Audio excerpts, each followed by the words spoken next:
The Gloriana set by ThebeMoon, read by LMX Mabella. Chapter 20. Hermione's Birthday. Chapter notes from the author. Now for Hermione's birthday, where this story's obsession with personal object truly runs rampant. And it includes the first Slug Club gathering. Hogwarts' unreasonably fine weather broke on Friday. Hermione could tell even before she saw the sullen clouds outside her bedroom window. Her bathroom mirror revealed a head of hair twice as large as usual, much like it was in Patience, a casualty of the sudden humidity. Her usual meditation and journal time was pissed away, combing speakeasy hair tonic through her curls and trying to confine them in loose braids. "Happy birthday!" Ginny crowed, leaping out of bed. "Time for presents!" She pulled a stack of brightly wrapped gifts out of her wardrobe and put them on Hermione's bed. Lavender came back from the bathroom already dressed for the day. "Happy birthday, Hermione," she said without enthusiasm. "Staying for presents?" Ginny asked her. Lavender picked up her bag. "Just looks like a bunch of books to me," she sneered and left the room. "Bitch," Ginny muttered, sitting on Hermione's bed. "Come on! I happen to know they're not all books." Hermione smiled as she joined Ginny. Lavender wasn't entirely wrong. Most of the wrapped gifts had a suspiciously heavy rectangular shape. "Mine first," Ginny said, handing her a small soft package. Hermione unwrapped it, stared down at it for a moment, then glared at Ginny. "Really?" she asked. "Held it up," Ginny said, eyes dancing. "I will not. There's nobody else here." Hermione glanced around, anyway, and held up a screen silk brasserie. "Matching knickers too," Ginny said smugly. "You're dating a Slytherin now." "I'm not dating a Slytherin." Ginny folded her legs under her. "Are you going to Hogsmeade with Theona tomorrow?" "Yes, before I meet Ron and Harry," Hermione said, tucking a dangling strap away from Crookshanks. "It's not a green lingerie situation." "You never know," Ginny said wickedly. "Now open Ron's." "It's probably a book," Hermione sighed. Ron always gave her books. Last year's birthday book was about the Chutley Cannons Quidditch team, and he borrowed it from her right away and never returned it. "I know for a fact it's not," Ginny said, handing her a small box. "Did he pick this gift, or did you?" Hermione asked, unwrapping it. Ginny shook her head. "Wasn't even there." Hermione eyed the small velvet box suspiciously, wondering what she would find. Earrings? A diamond pendant? God forbid, a ring? She took a deep breath and opened it. "Well," Ginny asked, "it's jewellery, right?" "It's a golden pin," Hermione admitted.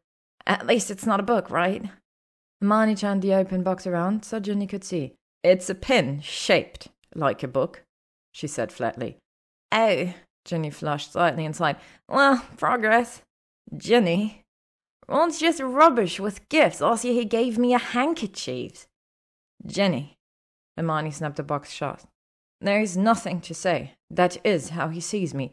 "It's not all he—" Hermione rolled her eyes. "You know it's true. It's not meant to be. Why else would you be giving me Slytherin underwear?"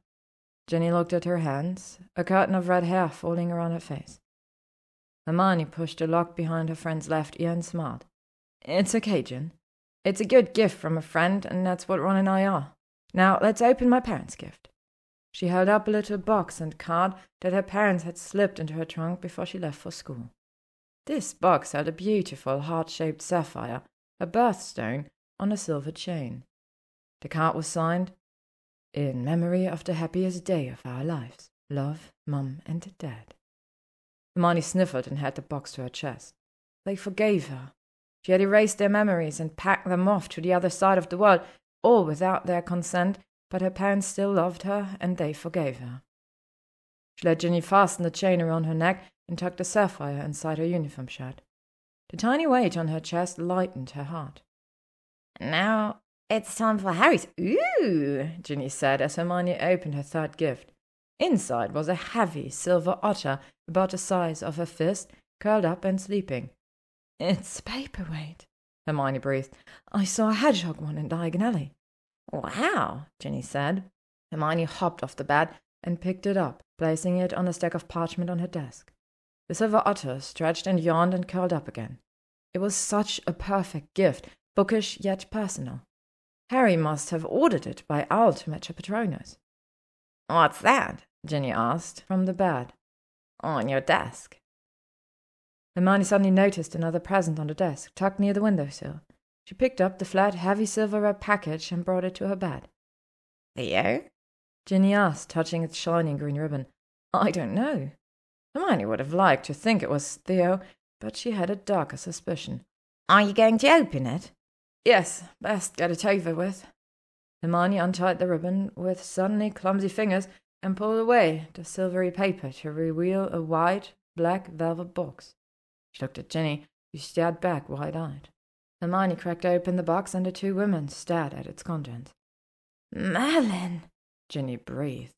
Nestled in grey silk was a jewelled hair clip, exquisitely delicate, with a single diamond in the centre, surrounded by diamond-studded silver wires shaped like rose petals. Accompanying the clip were two matching diamond-studded hairpins. How did this box get here? Hermione asked, looking around. Ginny? Ginny shook her head. I collected the rest of the gifts, but I never saw this one. Hermione rummaged through the paper. No tag or card. Ginny bit her lip. Theo? She asked again. Maybe. Or maybe not. Theo had been very cautious so far, and this was bold. Theo didn't know where her room was either. Someone else did, though. Ginny was fingering the green ribbon. You don't think... Her breath caught. Malfoy? Hermione shrugged. It could be, Ginny said, looking at the hair clip appraisingly. Extravagant. Inappropriate, Hermione said. And practical. I mean, has he seen your hair? Hermione picked up a hairpin and inspected it closely. Such a delicate accessory would be perfect for Slytherin's girl's smooth, fine, never-mussed hair. Defiantly, she tucked the pin into the right side of her head, where it vanished instantly into her curls. Ginny laughed. You'd need a dozen of those to hold up one side, she sobered suddenly. How would he get the books in here? Hermione shrugged and placed the diamond set carefully in her trunk. Mav had proven himself resourceful enough. Ginny eyed her sharply, then dropped the subject. Come on, let's go. Let's open all your books. Ron was in the common room when Hermione and Ginny came down, and immediately noticed his gold book pin on Hermione's jumper. All right, then, he asked, coming up to her. Yes, she smiled. Thank you. She stood up on tiptoe and kissed Ron on the cheek. Ow, Ron said. What? Hermione asked. Did I step on your foot? No, I touched your head, and ow! Ron sucked on his finger. Ginny snickered. You'll live, Ron. Come on, we'll be late for breakfast. Hermione dithered throughout the meal, debating whether to acknowledge Malfoy's gift. In the end, she decided not to. If the man wanted a proper thank you, he could include a card or tag like a normal person. Malfoy kept his distance in Ancient Runes and was well-behaved in Patience, which Hermione considered an even better birthday gift. Until, unfortunately, Malfoy noticed the book pin. What's that on your jumper, Granger? He asked, wide-eyed. A torn-up bit of fire whiskey label. Had a little mourning tipple on your birthday. Lavender giggled as Ron turned red. It's a pin, Malfoy, Hermione said calmly, stirring her potion. Zagon had been brewing perfume to dispel any lingering blood potion odors, so now she had a headache and her hair was coming out of its braid from the steam, and she was in no mood for his games. A pin? Malfoy leaned forward, his own slightly damp hair falling into his eyes. She had a sudden urge to smooth it back, and then slap his face. It was very disturbing. What kind of pin? He continued. It looks like a tiny box of biscuits. Lavender giggled again. Hermione ignored him, but Ron fell right into the trap. It's a book you get, he snapped. A book? A book pin? Malfoy's face lit up. A birthday present from the Weasel, Granger. How romantic, a truly personal gift. Hermione rolled her eyes to the heavens and silently bewailed to the unjust gods. Really? Was this to be her fate? To be trapped at a patient's table while Draco Malfoy crowed over the superiority of his secret birthday gift compared to Ron's? What had she ever done to deserve this? Tamping down her silent hysteria, Hermione cast Malfoy a hooded look. I think it's a lovely pin. A very thoughtful gift, she said with a smile. She took Ron's hand, which lay on a table between them, and held it. I'm proud to wear it, she purred, looking into Ron's eyes. Ron looked smug. Malfoy decanted their perfumed potion into a bottle and pounded in the cork with his fist. Hermione wondered if she'd slightly overstated her love for the book pin. Wouldn't she have to wear it every day now? Looking at Malfoy's scowl, she thought it might be worth it. Theo caught up with her outside the patient's classroom. "I hear it's your birthday," he said with a smile. "Yes, I'm 19 today," she said. "Happy birthday, then. I wish I'd known sooner. I would have gotten you something." "It's fine," Hermione said with great sincerity. "Well, we can celebrate tomorrow," Theo said, brushing a curl off her face. He frowned, looking down at his hand, but just then a cloud of perfume billowed out of the potion dungeon's door, prompting students to scatter.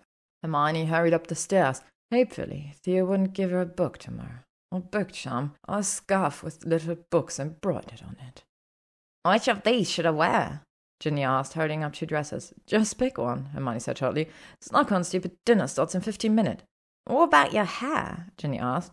She threw aside the green dress from the Gryffindor party and unzipped a black lace one. "What about it?" Hermione asked, stripping off her uniform.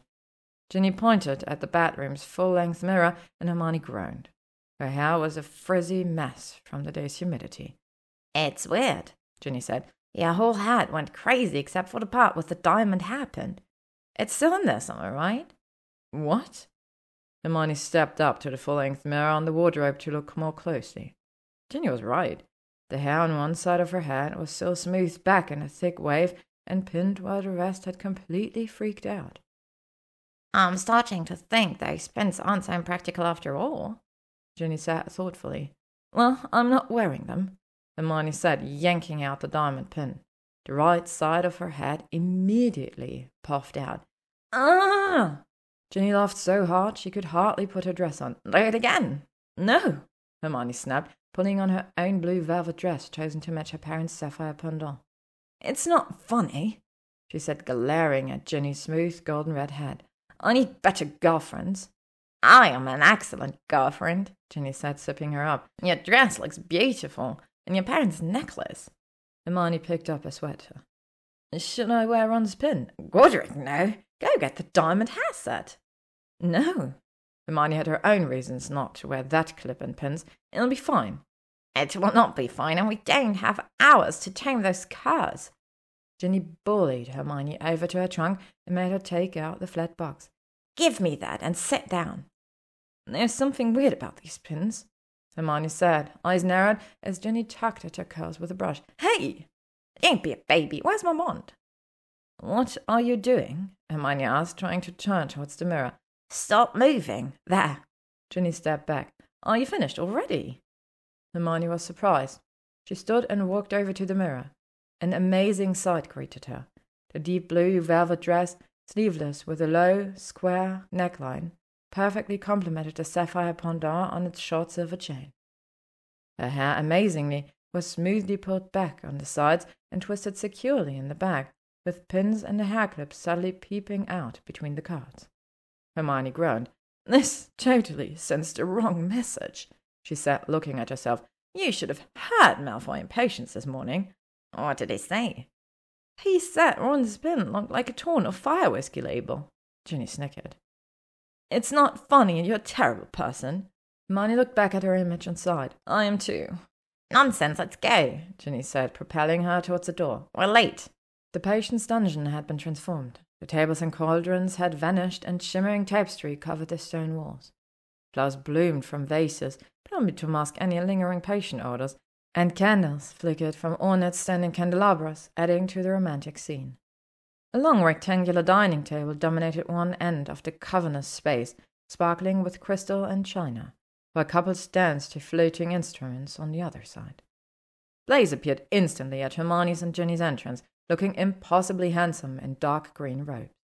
He paid them a few graceful compliments and spirited Ginny away right under Sargon's nose, leaving Hermione with their host.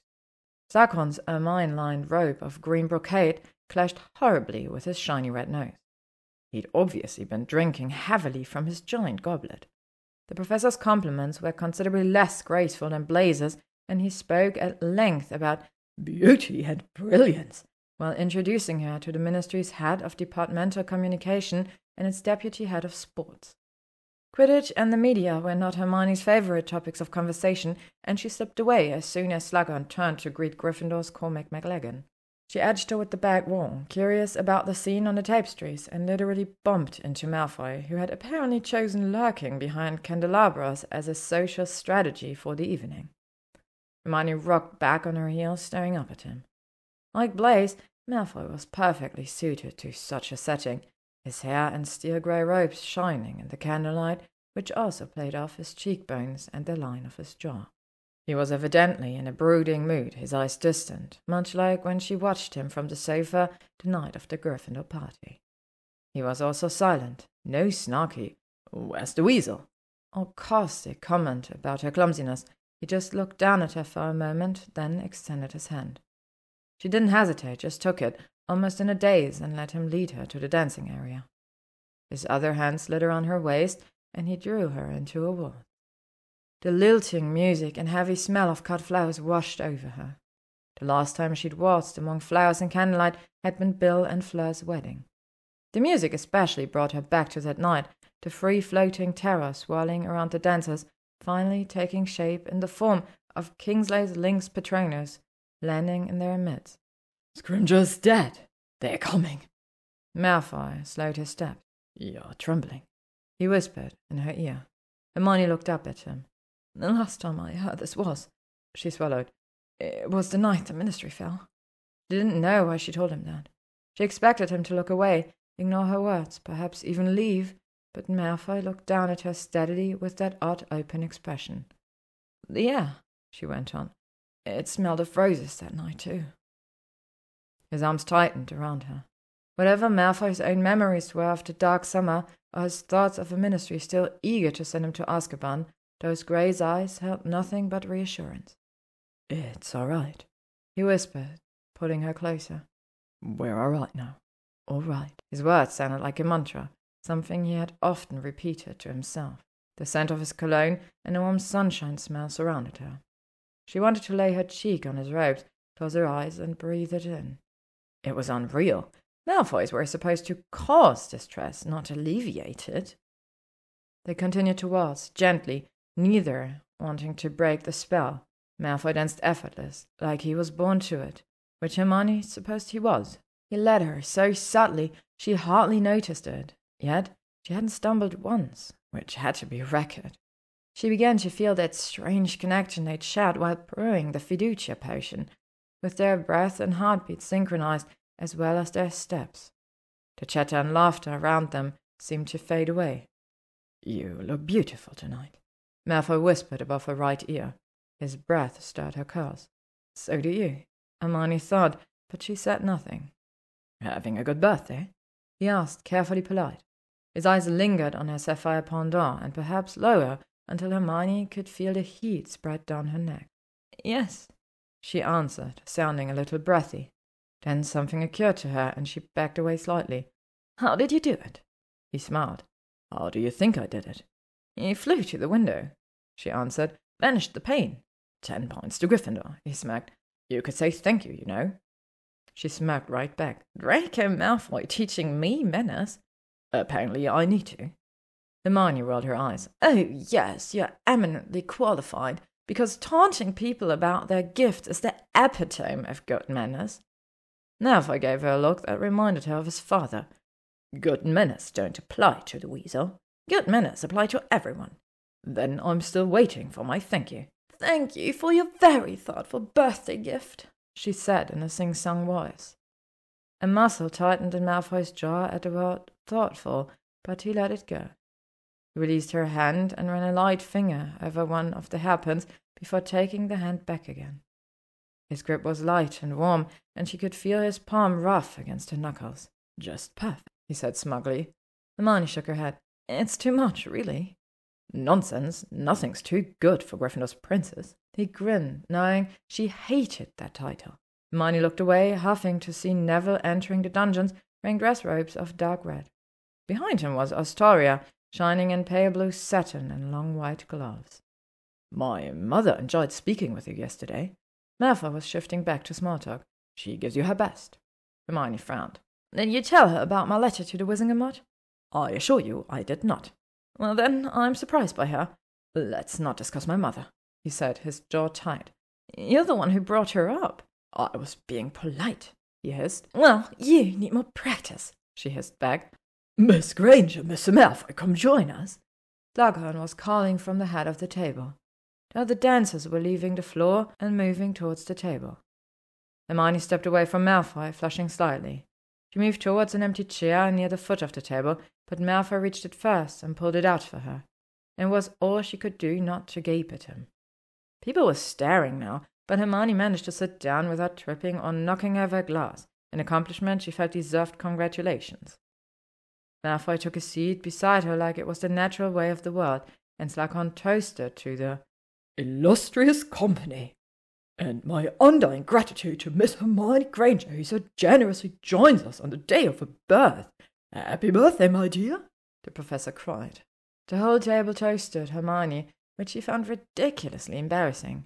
Blaise widened his grin as he raised his glass, and Ginny crossed her eyes. And then, thankfully, it was time for the first course, and the conversation became general. Her relief was short-lived, though, when she realized that she was seated between Malfoy and Cormac and across from Her Majesty Astoria. Hermione, Cormac rumbled, breathing brandy all over her neck. You look absolutely stunning. His hand appeared at the back of her chair, his fingers brushing against her skin. She leaned forward. Thank you, Cormac. Are you playing Quidditch this year? Cormac frowned. No. He'd never gotten over losing his bid for keeper to run in fourth year, although he didn't know Hermione had had a hand in it. And then he'd lost out to run again this year, loudly claiming that Ginny favoured her brother. I prefer to concentrate on my needs. That's very good to hear, Hermione said approvingly.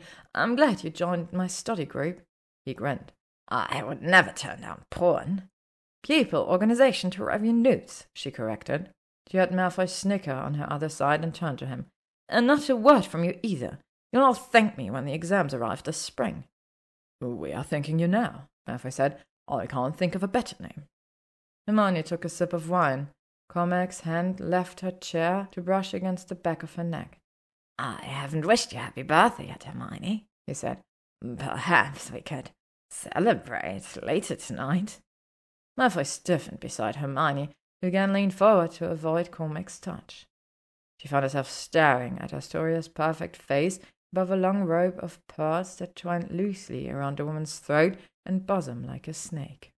Draco, Astoria said, drawing out the two syllables. I enjoyed my tea with your mother yesterday. I hope she had a nice visit. She did, thank you, Malfoy said. Narcissa was quite pleased to see you fully recovered from your injury, but I agree with her that you mustn't overexert yourself. Malfoy took a sip of wine. There's little danger of that, Astoria. Narcissa is a very wise woman, Astoria continued. She had some excellent thoughts about your post-Hogwarts career. Since when does the new Lord Malfoy need a career? Asked Justin Finch-Fletchley, who sat beside Astoria. He looked quite refined in black and gold robes, his curly dark blonde hair smoothed back from a high forehead, but the cold glitter in his eyes looked strange on a Hufflepuff. Looks like all's forgiven after all, Justin continued. He can just sit in his manor and count his money as if nothing ever happened. Justin, Hermione said. What, you're going to defend him, Hermione? Justin asked, eyebrows raised. After what happened to you at his home? Malfoy set down his wine goblet with enough force to rattle the china. Without looking at him, Hermione reached under the lace tablecloth to touch his left wrist lightly with her fingers. He felt Malfoy relax slightly. This isn't the time or place, Justin, she said coolly, releasing Malfoy's wrist. It's disrespectful to Professor Slughorn. All right, then, the Hufflepuff said, his pretty mouth pursed in distaste. But some of us will never forget. I hear Hogwarts will be hosting a Halloween festival on the grounds, Astoria said brightly to the man on her left. Sounds lovely. Do you need any help organizing, Ernie? Ernie looked glum as he crunched a breadstick. Yes, all the help I can get. The prefects have been useless. I love organizing social events, Astoria said, smiling brilliantly at Malfoy. Hermione wanted to roll her eyes, but she was actually grateful to Astoria for turning the conversation. Justin laid off Malfoy for the rest of the dinner, but it was still interminable, and Cormac wouldn't give up. So, Hermione, he murmured, what will it take, His hand ran up her spine to the back of her neck and into her curls this time. Ah! Cormac gasped, snatching back his hand. He pressed his napkin against the jagged tear on his palm. "Oh dear," Hermione said. "How did that happen? Hold still now." She healed Cormac's wound with her wand while Malfoy snickered. Cormac kept his hands to himself after that, but she was still relieved when the dinner ended and she could escape to a corner with Neville. "Cormac's headed this way. Don't leave me with him," she instructed. "And keep me away from Justin and Ernie too. And Slughorn. Oh, and those two ministry luminaries Slughorn brought." "Are there any men here that you like?" Neville asked. She shrugged. "You? Blaise, maybe."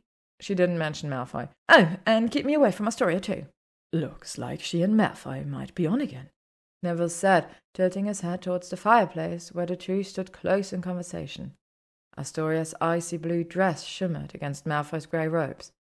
"Rumour has it his mother came to Hogwarts yesterday to look her over." Ginny stepped up with Blaise, her cheeks red from either wine or the wizard by her side. "Hermione, Blaise says it's time for a real party in the Southern Common Room. Neville, we need you too." "Thank you, Blaise," Hermione said, "but I have to be at the Patience Lab tomorrow morning." "And I have to set up Quidditch pitch for practice at," Ginny said. "Live little, both of you." "You'd be very welcome, Longbottom," Blaise said, "and Hermione always." "Come on, Hermione," Ginny wheedled. "Excellent liquor. No Cormac or Justin there." "That is a plus," Hermione admitted. "Hermione hates all men tonight except for you and me," the beanie Neville said. "Even Malfoy?" Ginny teased. Hermione gave her a warning frown. "It looks like Astoria will keep him busy," Blaise said, glancing over at the couple by the fireplace. Astoria's gloved hand was on Malfoy's arm now. Blaise's dark eyes returned to hold Hermione's. "Please come."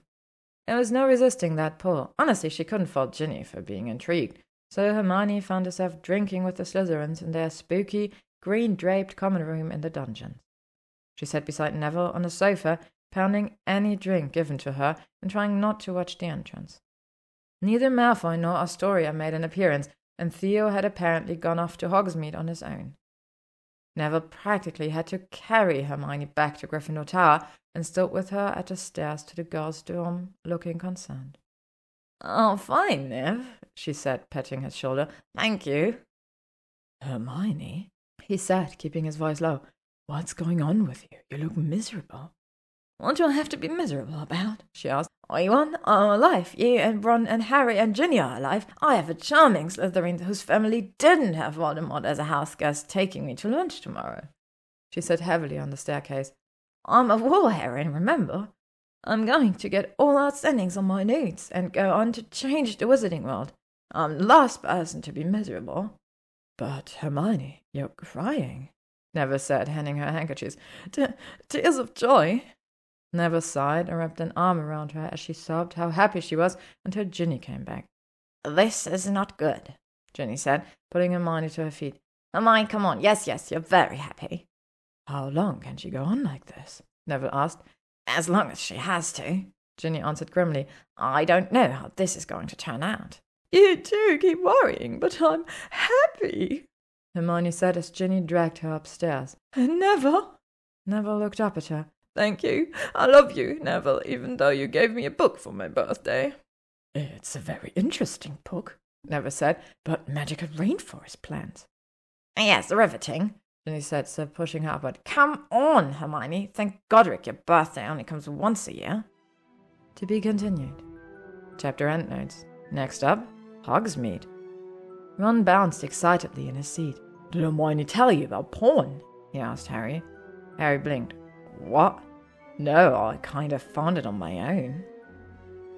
Thank you for listening to this chapter of the Gloriana set by ThebeMoon. If you'd like to stay up to date on upcoming chapters and stories, you can follow me on YouTube, AO3, or Spotify.